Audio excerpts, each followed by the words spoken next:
ہماری تو توجہ یہ ہے کہ یہ چہرے کے میل کچیل نکلے، بدن کی میل کچیل دور ہو، ہمارے کپڑے بڑے ستھرے ہونے چاہیے۔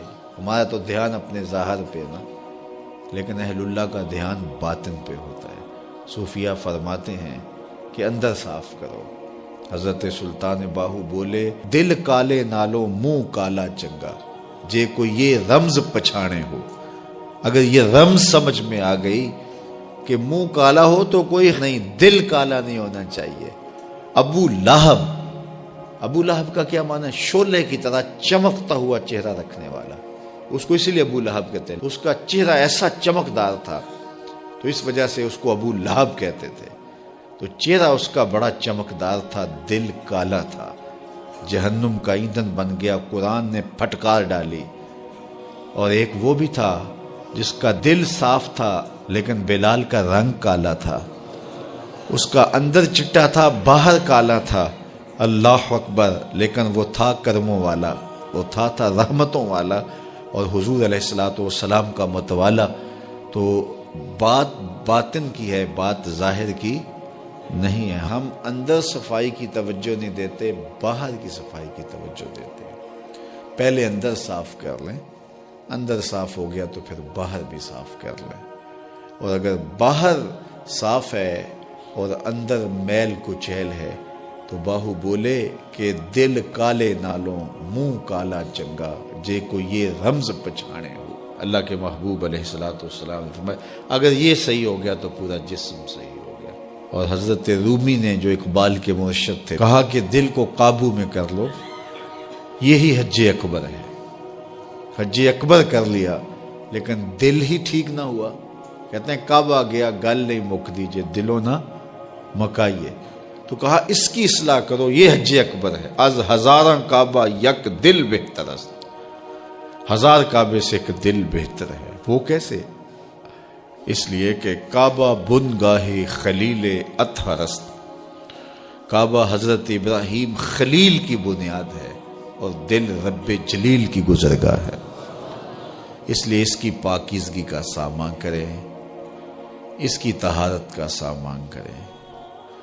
آپ کسی کو بلائیں اور میلی کچیلی جگہ ہو، جہاں گندگی پڑی ہو، غلاظت پڑی ہو، تو آپ کا کوئی عزیز مہمان آئے اس کو بلا کر کے لائیں تو وہاں بیٹھے گا؟ جس کمرے میں آپ اس کو بٹھانا چاہیں اس میں تعفن ہو، اس میں بدبو ہو، اس میں غلاظت کے جگہ جگہ ڈھیر پڑے ہوئے ہوں، تو آپ اپنے مہمان کی نفاست طبع کو اگر جانتے ہیں تو کبھی بلائیں گے نہیں جب تک اس کو پہلے صاف نہیں کر لیں گے۔ کئی لوگ کہتے ہیں جی ہمارا جی چاہتا ہے کہ آپ کو بلائیں لیکن ابھی ہماری گلی بہت گندی ہے، ہمارے گھر میں ابھی کام ہو رہا ہے، جب کام ہو جائے گا تو پھر ہم آپ کو بلائیں گے۔ ہم شادی اس لیے لیٹ کر رہے ہیں کہ مہمانوں نے آنا ہے تو ابھی ہمارے مسئلے چل رہے ہیں۔ یہ کئی لوگ بائی پاس کی وجہ سے شادیاں روکے ہوئے تھے، وہ کہتے تھے وہ راستہ نہیں ہے۔ تو آپ کسی مہمان کو بلاتے ہیں تو اس کے لیے اچھی جگہ کا ارینج کرتے ہیں، اور اگر وہاں ڈھیر گندگی اور غلاظت کے پڑے ہوں تو مہمان کو آپ بھی نہیں بلاتے، اور اگر آپ یہ غلطی کر بھی لیں گے تو مہمان آپ کے بارے میں کیا رائے قائم کرے گا، اور وہ ناراض ہو کے چلا جائے گا کہ آپ کتنے بدتمیز ہیں کہ آپ نے مجھے بلایا اور گھر میں غلاظت کے ڈھیر پڑے ہوئے ہیں۔ اللہ اکبر! لیکن اگر آپ گھر کو مصفح کرتے ہیں، مزکہ کرتے ہیں، صاف کرتے ہیں، ستھرا کرتے ہیں، قالین بچھاتے ہیں، عطر چھڑکتے ہیں، تو پھر آپ کہتے ہیں جناب اب تو آئیے نا، اب ماحول میں خوشبوئیں پھیلی ہوئی ہیں۔ تو اگر دل میں حسد ہے، حقد ہے، بغض ہے، کینے ہیں، نفرتیں ہیں، یہ گندگی اور غلاظتوں کے ڈھیر لگے ہیں، اور پھر یہ چاہیں کہ مالک کے پھیرے دل میں ہوں تو کیسے ہوں گے؟ وہ تمہارے دل میں، میرے دل میں آئے گا جب دل میں اتنی غلاظتیں پڑی ہوں گی؟ نہیں، یہ سارے ڈھیر اٹھائیں، دل کو مزکہ کریں، مصفح کریں، پھر اشکوں کا چھڑکاؤ کریں۔ اللہ اکبر! پھر پیار کے مخملی قالین ڈالیں۔ اللہ اکبر! الفتوں کے گاؤ تکیے لگائیں، اور پھر آواز دیں، ہر تمنا دل سے رخصت ہو گئی، اب تو آجا، اب تو خلوت ہو گئی۔ پھر محبوب کو بلائیے تو پھر دیکھیے کہ محبوب جلوہ فراز ہوتا ہے کہ نہیں ہوتا ہے۔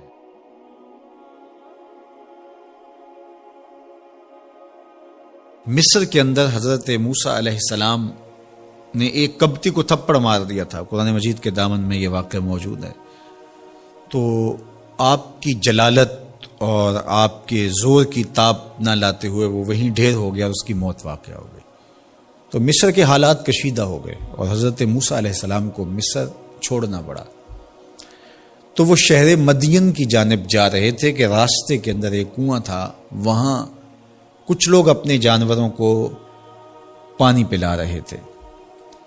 تو حضرت موسیٰ نے دیکھا کہ دو پردہ دار خواتین ہیں، وہ اپنے جانوروں کو ایک سمت لیے کھڑی ہیں، سمجھ گئے کہ مردوں کے ہجوم میں آنا نہیں چاہ رہی، ان کا حیا مانے ہے۔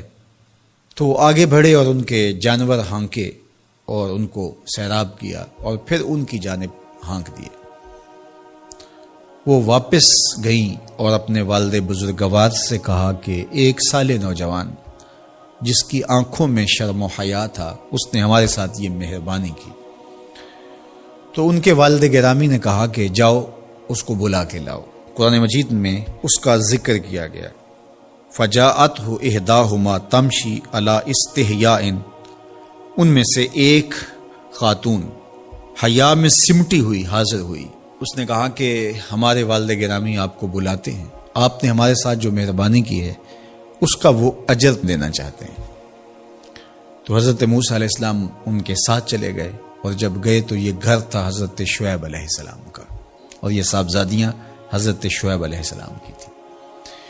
تو اس خاتون کا شرم و حیا کے ماحول میں حضرت موسیٰ علیہ السلام کو یہ کہنا اور چل کے اس انداز سے آنا، قرآن نے اس کی حکایت بیان کی ہے۔ تو خدا کو پسند ہے کوئی خاتون حیا کے ماحول میں آئے تو اللہ اس کی آمد کو اور اس کے آنے کو قرآن کا عنوان بنا دیتا ہے، اور قرآن کی حکایت بنا دیتا ہے کہ جو خاتون حیا کے جوہر کی مالکہ ہو وہ اللہ کو کتنی اچھی لگتی ہے۔ اللہ اکبر۔ حضرت نبی اکرم صلی اللہ علیہ وآلہ وسلم کا فرمان حیا کے حوالے سے، الحیاء من الایمان، حیا ایمان سے ہے۔ تو جتنے بھی ایماندار لوگ ہیں وہ پھر حیا کے جوہر سے مزین ہوں گے، مالا مال ہوں گے۔ آپ دیکھ لیجئے سب سے بڑے ایماندار تو میرے اور آپ کے آقا مولا ہیں، اور حضور کمواری لڑکی سے زیادہ حیادار تھے۔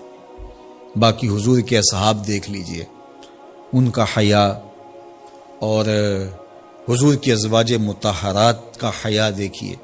ام المومنین حضرت عائشہ رضی اللہ تعالی عنہا فرماتی ہیں کہ حضور کا جب وصال ہوا اور حضور میرے حجرے میں دفن ہوئے، تو میں جب حضور کی قبر انور پہ جاتی تو معمولی چادر اوڑھ کے چلی جاتی، اس خیال سے کہ میرے شوہر ہیں۔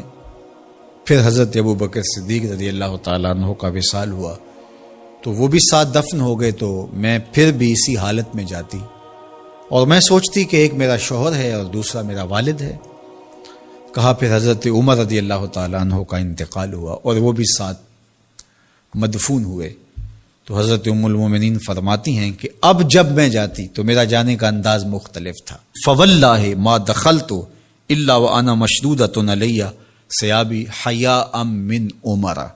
کہا اب جب بھی میں جاتی تو خوب اوڑھنی اوڑھ کے اور چادر لے کے جاتی، مجھے عمر سے حیا آتی۔ یہ ام المومنین کا انداز زندگی ہے۔ مخدرات اسلام کو اس سے سیکھنا چاہیے۔ جو قبر میں دفن ہیں ان سے بھی یہ حیا کریں، جو مومنوں کی ماں بھی لگتی ہیں۔ اور آج یہ دلائل دیے جائیں کہ پردہ تو جناب دل کا ہوتا ہے، چہرے کا پردہ تو نہیں ہے۔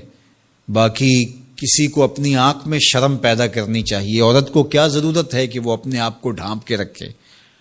اب ام المومنین کا عمل یہ ہے کہ فرماتی ہیں کہ میں اپنے آپ کو خوب سمیٹ کے جاتی حیاء من عمر۔ عمر قبر میں ہیں لیکن ام المومنین فرماتی مجھے پھر بھی حیا آتی۔ اور حضرت سیدہ طیبہ طاہرہ حضرت فاطمہ تو زہرا رضی اللہ تعالی عنہا نے کہا کہ عورت کے لیے بہترین پردہ یہ ہے کہ اس کو کوئی غیر مرد نہ دیکھے اور وہ غیر مرد کو نہ دیکھے۔ تو جب یہ ہمارا دین ہمیں سکھاتا ہے اور حیا کا یہ سبق دیتا ہے، بڑوں سے حیا کرنے کی تلقین کی گئی، اللہ سے حیا کرنے کی، اس کے رسول سے حیا کرنے کی تلقین کی گئی۔ صحابہ فرماتے ہیں بعض اوقات ہم کچھ پوچھنا چاہتے ہوتے تھے اور حضور کے حیا کی وجہ سے ہم ایک عرصہ تک وہ بات نہیں پوچھ پاتے تھے۔ آج دادا کے سامنے بچے جس طرح بات کرتے ہیں اور جس طرح بچوں سے حیا کا جوہر ختم ہو گیا ہے اور اس کو وہ تہذیب نو کا کرشمہ سمجھتے ہیں اور جدید دور کی کرامت سمجھتے ہیں، یہ دور جدید کی کرامت نہیں ہے، یہ جاہلیت ہے۔ بڑوں کا احترام اور بڑوں کی عزت یہ زندگی کا جمال ہے۔